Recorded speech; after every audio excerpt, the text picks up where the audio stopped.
ॐ नमः प्रणवार्थाय शुद्धज्ञानैकमूर्तये निर्मलाय प्रशान्ताय दक्षिणामूर्तये नमः। चिद्घनायमशेषाय बटमूलनिवासिने सच्चिदानन्दरूपाय दक्षिणामूर्तये नमः। ईश्वरो गुरुरात्मेति मूर्तिभेदविभागिने व्योमवद्व्याप्तदेहाय दक्षिणामूर्तये नमः। विघ्नेश्वराय वरदाय सुरप्रियाय लम्बोदराय सकलाय जगद्धिताय नागाननाय श्रुतियज्ञविभूषिताय गौरीसुताय गणनाथ नमो नमस्ते। विघ्नार्तिनाशनपराय गणेश्वराय सर्वेश्वराय सुखदाय सुरप्रियाय विद्याददाय विकटाय च वामनाय भक्तप्रसन्नवरदाय नमो नमस्ते। ओम श्री गुरुवे शिवाय नमः। ओम श्री परदेवताय नमः। ओम श्री गुरुभ्यो नमः। ओम शांति शांति शांति। सो फ्रेंड्स, श्री विद्या सरणी के क्रम में पिछले 2 एपिसोड में हम लोग चर्चा कर रहे थे। चर्चा को वहीं से आगे बढ़ाना है। बात ये हो रही थी कि सच्चिदानंद परमेश्वर अपनी इच्छा ज्ञान क्रियात्मिका शक्ति के विस्तार से संसार रूपता को प्रकट करते हैं। तो सच्चित आनंद में जो आनंद तत्व है, ये आनंद ही स्वातंत्र है। आनंद में स्पंद है, आनंद में छंद है, आनंद में उल्लास है, आनंद में उच्छलन है। और यही जब आनंद में उच्छलन होता है तो रस की वृष्टि होती है, और उस रस से ही आनंदो वही रस, और उसी से संसार की सृष्टि होती है। तो ये क्यों होता है? क्योंकि आनंद में ही विस्तार की इच्छा होती है। एक को हम बहुत श्याम की जो इच्छा होती है वो आनंद में होती है, और बहुत होने की इच्छा से आनंद का उद्रेक होता है, आनंद उछलने लगता है। और इसको क्या कहते हैं, वहीर उल्लास। उसमें जो उल्लास है, जब एक लिमिट से अधिक होता है तो वो बाहर छलक पड़ता है, और आनंद का बाहर छलकना ही सृष्टि है। ये इच्छा शक्ति का चमत्कार है। इच्छा शक्ति स्वयं चमत्कृति स्वरूपा है, परमेश्वर की जो इच्छा शक्ति है। और वो इच्छा शक्ति जब सृष्टि होती है, परमेश्वर की भ्रकुट विलास से वो सृष्टि की तरफ जब उन्मुख होती है, तो वही ज्ञान क्रियात्मिका शक्ति हो जाती है। वो पहले अपने अंदर पूरा डायग्राम तैयार करती है संसार का, कि किस तरह से बनेगा, कैसे बनेगा, कहाँ पे क्या सब फिटिंग्स होगी, इसका क्या आर्किटेक्चर होगा, और किस तरह से, मतलब कहाँ कहाँ पे कौन कौन सी स्विचेस होंगी, कहाँ कौन कौन से देवता बैठेंगे, कौन कौन सी शक्तियाँ बैठेंगी, और उनका किस तरह से कार्य विभाजन होगा, और वो कौन कौन सा दायित्व संभालेंगी, ताकि संसार सुचारू रूप से वो व्यवस्थित रूप से चलता रहे। तो इसका एक डायग्राम पहले तैयार करती हैं, और डायग्राम तैयार करने के बाद वही अपने क्रियात्मक शक्ति के रूप से जो है वो उस डायग्राम का इन्फोर्समेंट करती हैं, इनेक्टमेंट करती हैं, और तब जाके सृष्टि जो है वो अस्तित्व में आती है। तो ये हुई बात। तो इसको कहने का मतलब हो गया कि इच्छा शक्ति चमत्कृति रूपा है। इच्छा शक्ति को ही उमा कुमारी कहा गया है। वही चिति स्वतंत्रा विश्व सिद्धि हेतु है ना। तो वो सृष्टि होती हैं, और व्यापिनी, समना, उन्मुना, इन 3 रूपों में जो है सृष्टि का सृजन करती हैं। समना के रूप में उसके अंदर अनुप्रविष्ट होकर उसका पालन करती हैं और फिर उन्मना शक्ति के रूप में उस सृष्टि को अपने में फिर समेट करके और फिर जाके वहीं पे अपने परम धाम में स्थित हो जाती हैं। तो ये शक्ति का व्यापार है। तो इस तरह से इस इच्छा शक्ति के अंदर सर्वभवन की क्षमता है। सर्वभवन का मतलब कि जो उनके संकल्प में आ गया उस रूप में तदाकार वो परिणत हो सकती है। यही उनका चमत्कार है। और ये स्वातंत्र से आता है, क्योंकि स्वातंत्र इच्छा स्वातंत्र है तो वो स्वतंत्र है कोई भी कल्पना करने के लिए, और फिर उनके अंदर ये सामर्थ्य है कि उस कल्पना को वो साकार रूप में परिणत कर सके। ठीक है, तो अब यहां तक की चर्चा हो चुकी थी। अब हम इसके आगे जो है वो चर्चा करते हैं कि जहां से हम लोग शुरुआत किए थे कि नासदीय सूक्त से, ऋग्वेद में जो नासदीय सूक्त है जो सृष्टि के पूर्व की स्थिति का वर्णन करता है कि न सत था न असत था, घोर तम का साम्राज्य था।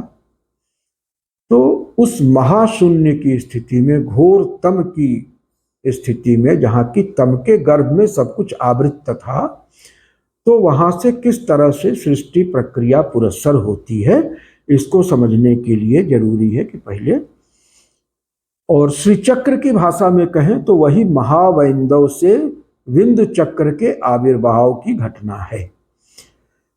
जो नासदीय सूक्त में ऋग्वेद में सृष्टि प्रक्रिया के क्रम में ये बताया गया है कि किस तरह से घोर निबिड़ अंधकार के गर्भ से क्रमशः जो है सृष्टि के विभिन्न स्तरों का आविर्भाव होना शुरू हुआ। उसी चीज को हमारे श्री विद्या साधना पद्धति में महावैंदव से, शून्याकाश से ये बिंदु तक पहुंचने की, बिंदु का मतलब कि जहाँ की जो नॉन फिजिकल है वो फिजिकल के साथ तालमेल करता है। पहला संपर्क जो है नॉन फिजिकल का फिजिकल के साथ बिंदु में ही होता है, क्योंकि बिंदु जो है वो संकुचित रूप है और चिति का संकोच है। और संकोच होता क्यों है? तो अज्ञान के कारण होता है। अज्ञान क्यों होता है? तो वासनाओं के कारण होता है।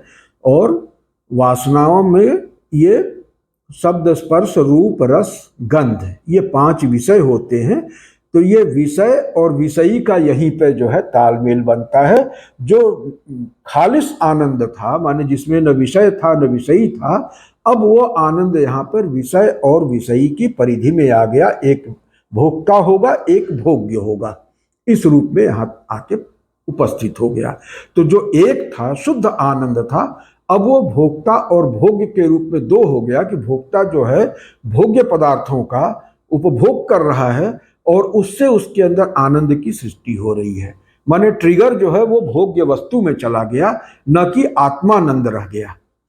तो बाह्य मतलब आउटसोर्स हो गया, एक तरह से आनंद की आउटसोर्सिंग हो जाती है यहाँ पे। तो ये बिंदु तत्व वो है कि बिंदु तत्व के अंदर ये कहा गया कि शिव शक्ति सामरस्य भाव में बिंदु के अंदर ही विराजित रहते हैं।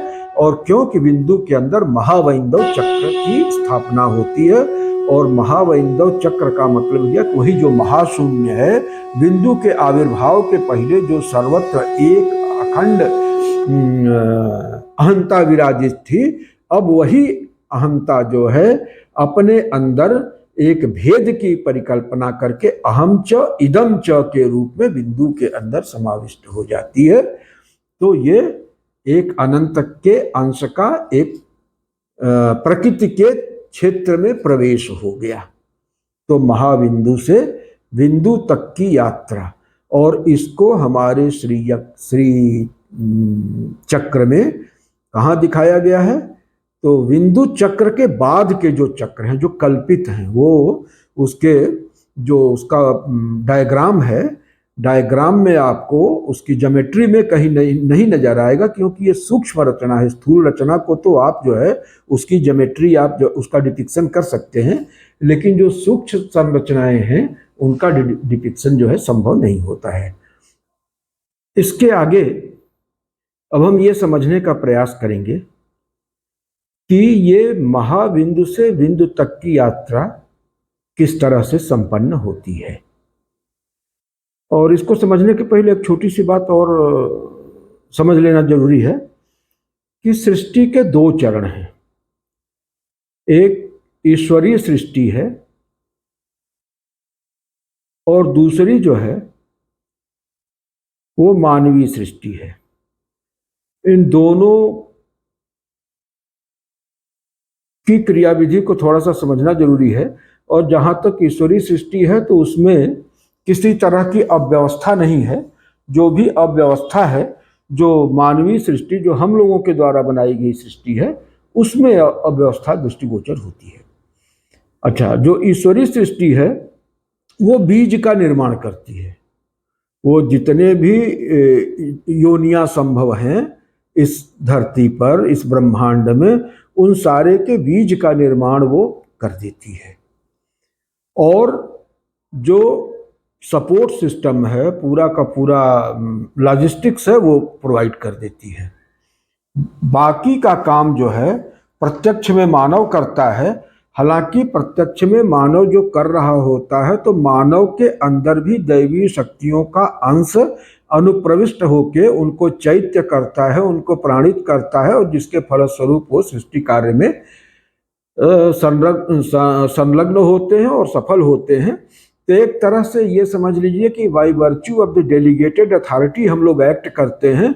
अगर अथॉरिटी का डेलीगेशन रुक जाएगा तो हम लोग किस कार्यक्षम नहीं रहेंगे। और यही होता है, जो कि हमारा पूरा का पूरा शरीर जड़वत लेट जाता है और सांस बंद हो जाती है। तो क्या होता है कि वो डेलीगेशन बंद हो गया अथॉरिटी का। तो जिस अथॉरिटी के बल पे ये पुतला चल रहा था, नाना प्रकार के क्रियाकलाप कर रहा था और तमाम कार्यों का संपादन कर रहा था, उस डेलीगेशन, अथॉरिटी डेलीगेशन के बंद होते ही ये जड़वत लेट जाता है।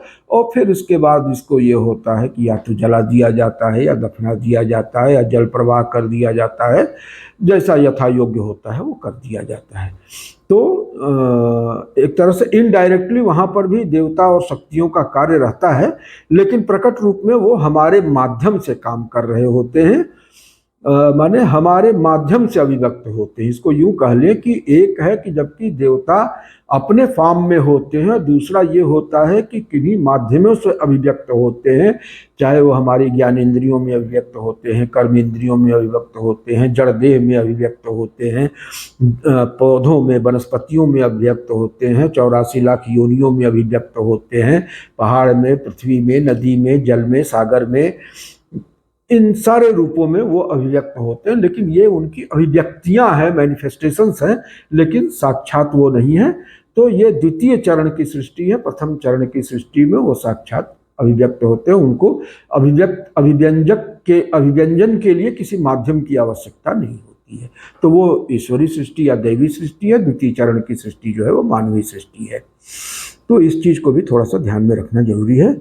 और अब हम आते हैं कि महाबैंदव से निबिड़ गहन अंधकार से किस तरह से सृष्टि का प्रकाशन होता है। तो इस प्रक्रिया को जहाँ पे ऋग्वेद में नासदीय सूक्त में प्रकट किया गया, या उसी को कुछ मात्रा में जो है वो पुरुष सूक्त में प्रकट किया गया है, उसी बात को गायत्री मंत्र में कहा गया है। तो उस चीज को हमारे श्री विद्या पद्धति में किस तरह से वर्णित किया गया है, व्याख्यायित किया गया है। तो महाशून्य से शून्य के अवतरण में के बीच में कई चक्र होते हैं। वो उसमें जो है एक चक्र होता है जिसमें कि तमाम तरह के कारकों की सृष्टि होती है। जैसे कि महाबैंदव चक्र में स्वयं ही जो है उसके प्रत्येक भाग की संरचना को अगर समझने का प्रयास करें तो सबसे अंदर की तरफ दो त्रिकोण होते हैं, सम त्रिकोण होते हैं, जो परस्पर एक दूसरे को इंटरसेक्ट करते हैं।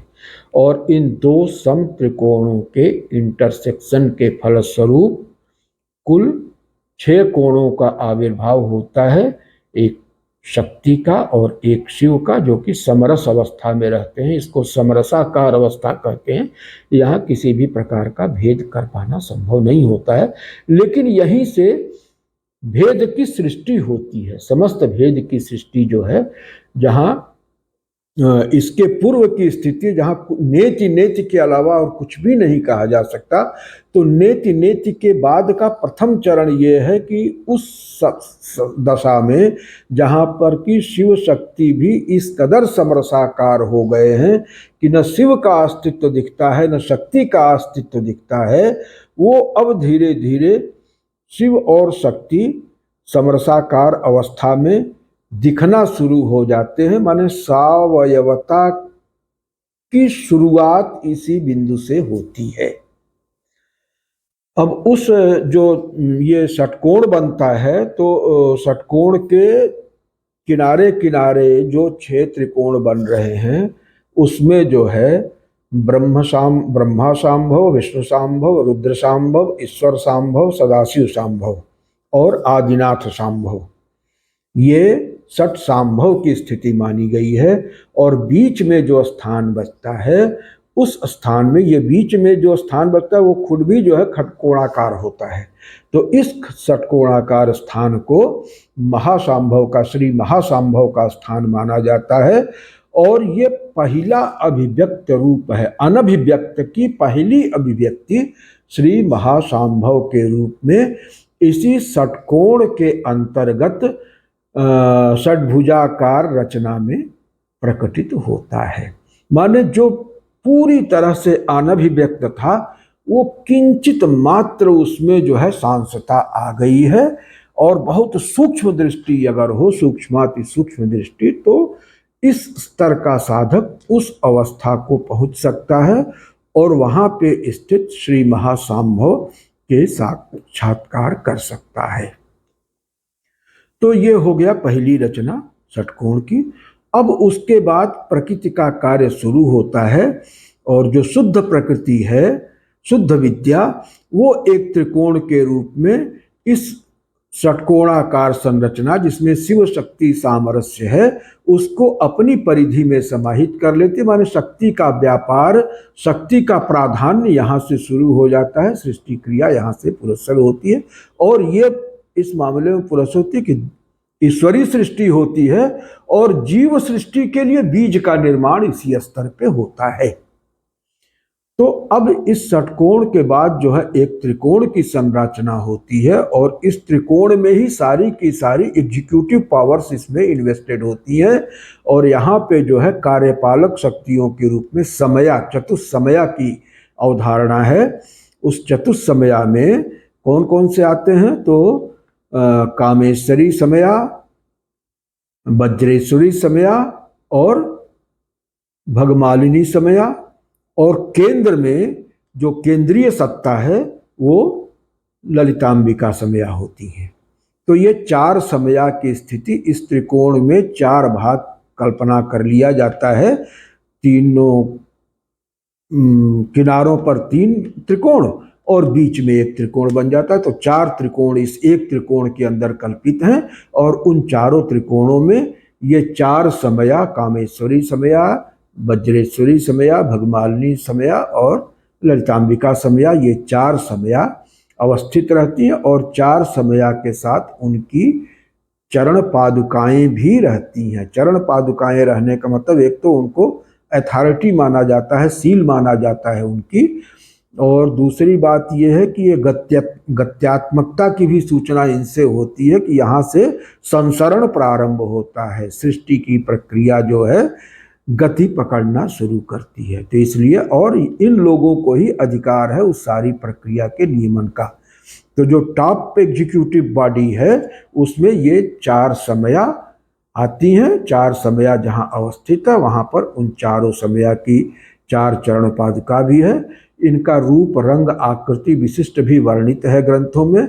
और हमारा जो गुरुदेव द्वारा लिखित, पूज्य गुरुदेव द्वारा लिखित जो ग्रंथ है श्री चक्र निरूपण, उसमें आप इन मतलब बिंदु चक्र के बाद के चक्रों का भी पूरा विवरण पाते हैं। उनमें जो जो शक्तियाँ अवस्थित हैं उन शक्तियों का रूप, उनका आकार, उनका ध्यान, उनके ध्यान के मंत्र और उनकी उपासना की विधि, उनका क्रम, सब कुछ विधिवत दिया हुआ है। तो यहाँ पे इस वीडियो में उसके बारे में हम लोग बहुत डिटेल में चर्चा नहीं करेंगे। अब बात आती है कि ये हो गया। अब इसके बाहरी हिस्से में जो है क्या होता है कि इसके बाहर के हिस्से में 10 आम्नाय विद्या रहती है। आम्नाय का मतलब होता है 10, 10 दिशाएं होती है। इसका मतलब ये हो गया कि जो अनंत असीम सत्ता थी, अब उसने दिशाओं की परिकल्पना करके अपने आप को उन दिशाओं में सीमित कर लिया। एक अपनी बाउंड्री लाइन उसने बना दिया कि इस बाउंड्री के अंदर ही हम रहेंगे। तो इस प्रकार से जो अखंड सत्ता थी, असीम सत्ता थी, जिसमें किसी प्रकार के भेद की कल्पना नहीं थी, समरस सत्ता थी, उसने अपने स्वातंत्र बल से अपने ही ऊपर सीमा का अध्यारोप कर लिया। और उसके बाद एक खेल शुरू होता है, एक रिहर्सल शुरू होता है। और तो इस प्रकार से जो है, लेकिन अभी भी बिंदु अस्तित्व में नहीं आया है। अभी कई चरण आगे चलने के बाद तब कहीं जाके बिंदु की सत्ता होती है। तो इसमें दो चीजें उनका भी थोड़ा सा स्पष्टीकरण कर देना जरूरी है कि अभी हम लोग जो षटकोण की बात कर रहे थे, तो षटकोण में भी एक क्रमता है कि किस क्रम में कौन सी शक्ति है, कौन सा देवता है और कौन सा जो है वो चक्र वहाँ पे है। तो ये अंदर के शरीर के जो सूक्ष्म अवयव हैं, जो मूलाधार से लेके सहस्रार तक की स्थितियां हैं, उनको करस्पॉन्ड करता है ये श्री चक्र में। और जो श्री चक्र में है वो शरीर में भी है, तो शरीर में ये षट चक्र के रूप में और सहस्रार के रूप में है, और ब्रह्मांड में ये इस तरह से है, जिस तरह से कि श्री चक्र के अंतर्गत वर्णित है कि बीच में जो है श्री महासांभव है, और बाकी के चारों तरफ फैले हुए षटकोण में जो है ब्रह्म सांभव, विष्णु सांभव, रुद्र सांभव, ईश्वर सांभव, सदाशिव सांभव और आदिनाथ सांभव हैं। अब इनकी स्थिति क्या है तो उसको संक्षेप में हम बता देते हैं, हालांकि कोई बहुत मतलब उसका नहीं है, लेकिन मैं जानकारी के लिए बता देता हूँ कि पश्चिम में मूलाधार है और मूलाधार में ब्रह्मा सांभव का स्थान है। वायव्य कोण में स्वाधिष्ठान चक्र की स्थिति है, यहाँ पे विष्णु सांभव का स्थान है। आग्नेय कोण में मणिपुर चक्र की स्थिति है, जहाँ पर रुद्र सांभव का अवस्थान है। ईशान कोण में अनाहत चक्र है, और इस अनाहत चक्र में ईश्वर जो ईशन करते हैं उनकी अवस्थिति है। नैऋत्य कोण में विशुद्धि चक्र है, जहाँ पर सदाशिव विराजित है, सदाशिव सांभव। और पूर्व में आज्ञा चक्र है, आज्ञा चक्र में आदिनाथ सांभव की स्थिति है। और मध्य में जो केंद्रीय स्थान बचता है षटकोणाकार, उसमें श्री महासांभव की उपस्थिति है। और इसी के करस्पॉन्डिंग पिंड में भी जो है वो षट चक्र और सहस्रार की स्थिति है। तो उस पर हम लोग अभी थोड़ा सा डिटेल में चर्चा करेंगे अगले चैप्टर में। इस चैप्टर में बस एक चीज और रह गई है कि जो अभी हम लोग आम्नाय विद्या का वो कह रहे थे कि महाबैंदव चक्र के सबसे बाहरी सतह पे 10 दिशाओं में 10 आम्नाय विद्याएं हैं, और यहाँ पे 10 द्वार है जहाँ से शक्तियाँ निकल के बाहर संसार के रूप में संसरित होती हैं, उनको नियंत्रित करती हैं, अनुशासित करती हैं। तो वो 10 द्वार हैं, और ये 10 आम्नाय पे 10 शक्तियाँ हैं। उन 10 शक्तियों का नाम भी जान लेना जरूरी है कि अधरामनाय में महोग्र तारा की स्थिति है, दक्षिणामनाय में दक्षिण काली की स्थिति है, पूर्वामनाय में श्री भुवनेश्वरी की स्थिति है, ईशानामनाय में महाकाली की स्थिति है, आग्नेयामनाय में महालक्ष्मी, वायव्यामनाय में महासरस्वती, नैऋत्यामनाय में श्री चंडिका, इनको आमनाय कोणजननी भी कहते हैं, और पश्चिमामनाय में वज्रकुब्जेश्वरी, उत्तरामनाय में महाकामकला गुह्यकाली, और ऊर्ध्वामनाय में बाला त्रिपुर सुंदरी। ये शक्तियाँ विराजित हैं। इन शक्तियों के बारे में मैंने बता दिया कि इनकी रूपाकृति, इनकी स्तुति, इनके ध्यान के मंत्र और पूजा का क्रम सब उस पुस्तक में दिया गया है। उसको वीडियो में देने से वीडियो बहुत लंबा हो जाएगा, तो आज हम यहीं तक की जानकारी पे सोचते हैं कि विराम किया जाए, और अगले वीडियो में फिर इसके बाद की चर्चा हम लोग करेंगे। अस्तु। ओम पूर्णमदः पूर्णमिदं पूर्णात् पूर्णमुदच्यते पूर्णस्य पूर्णमादाय पूर्णमेवावशिष्यते। ओम शांति शांति शांति। तो फ्रेंड्स, इस वीडियो को लाइक करें, चैनल को सब्सक्राइब करें और ज़्यादा से ज़्यादा लोगों तक पहुंचाने के लिए इसे शेयर करें, ताकि ये जो सनातन शक्ति की धारा है वो घर घर तक पहुंच के उनको इनलाइटन कर सके, इंपावर कर सके। इन्हीं शब्दों के साथ सर्वे भवन्तु सुखिनः, सर्वे सन्तु निरामयाः, सर्वे भद्राणि पश्यन्तु, मा कश्चित् दुःखभाग् भवेत्। ओम श्री गुरुवे नमः। ओम श्री गुरुवे नमः। ओम श्री गुरुवे नमः।